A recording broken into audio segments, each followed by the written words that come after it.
গতকাল শনিবার ছিল, আর শনিবার মানেই হচ্ছে নিরামিষ রান্না। গতকাল আবার পৌষ পূর্ণিমাও ছিল। প্রায় প্রত্যেক শনিবারই ডাল রান্না করা হয়, তো এই শনিবার ভাবলাম ডাল রান্না করব না। ঘরে অনেক দিন ধরেই বাসমতি চালটা ছিল, তাই ভাবলাম আজকে একটু পিস পোলাও বানাই।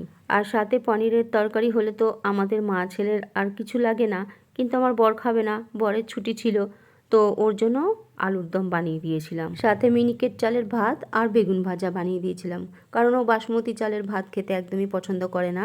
পিস পোলাওটা বানিয়েছি একদম সহজভাবে, আর পিস পোলাওটা বানিয়েছিলাম যখন ভিডিওটা করে রেখেছিলাম, ভাবলাম তোমাদের সাথেও শেয়ার করব।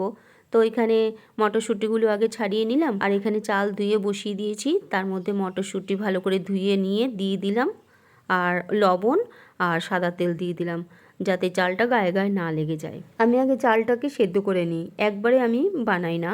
এখানে কড়াই গরম করে নিয়ে সাদা তেল আর ঘি দিয়ে দিলাম, তার মধ্যে তেজপাতা, কাজু, কিশমিশ আর জিরে ফোড়ন দিয়ে দিলাম।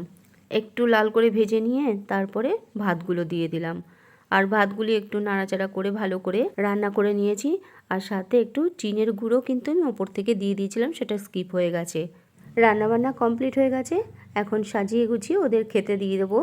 এরকম কাঁসার থালাবাটিতে সাজিয়ে গুছিয়ে খেতে দিতে আমার বেশ ভালো লাগে। পিস পোলাওটাও কিন্তু একদম ঝরঝরে হয়েছিল।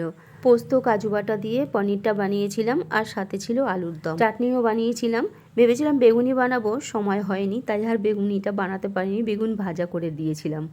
এখন শীতের দিনে নানা রকমের রং বেরঙের সবজি পাওয়া যায়, আর সেই সব সবজি দিয়ে তুমি যাই রান্না করো না কেন খেতে দারুণ লাগে। থালা সাজানো কমপ্লিট, এখন খেতে দিয়ে দেবো। কেমন লাগলো তোমাদের অবশ্যই কমেন্ট করে জানিও।